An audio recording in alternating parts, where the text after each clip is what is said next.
তো হে বন্ধুরা, আপনাদের সাথে কিছু একটা শেয়ার করতে চাই। হঠাৎ মাথা হইতে আসলো ফ্লিপকার্টে যাই, ঠিক আছে, গিয়ে দেখলাম টেলিস্কোপ, ঠিক আছে। তো হঠাৎ মাথা চলে আসলো, তো এই কারণে অর্ডার করে নিয়ে আসলাম। দেখতে পাচ্ছেন কি টেলিস্কোপ, ঠিক আছে, ওপেন অর্ডার ছিল তাই খোলা একদম, ঠিক আছে। তারপর দেখতে পাচ্ছেন কী কী আছে দেখে, ঠিক আছে, প্যাকেটের ভিতরে থেকে প্যাকেট, ঠিক আছে। ও ভাই সাব, কি সুন্দর দেখতেছো। আচ্ছা কি আছে, এটা কি করবো বলো? ও দেখছি ভাই, এটার মধ্যে ঠিক করতে হবে। আচ্ছা ঠিক আছে, দেখছি। তারপর কোথায় লাগাবো এটা তাই না ভাই, দেখছি। আর কি আছে, স্ট্যান্ড। ভাই এটা কী করে ভাই? স্ট্যান্ড তো স্ট্যান্ড নয়, এটা একদম ছোটো, মনে হয় না ওটা লোড নিতে পারবে। এটার ওয়েটই হবে অনেক, এটা লিখতে পারবে কিনা।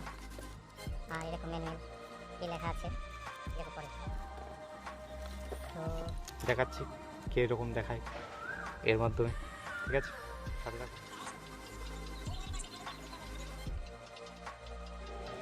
এটা বাড়ির ছাদ থেকে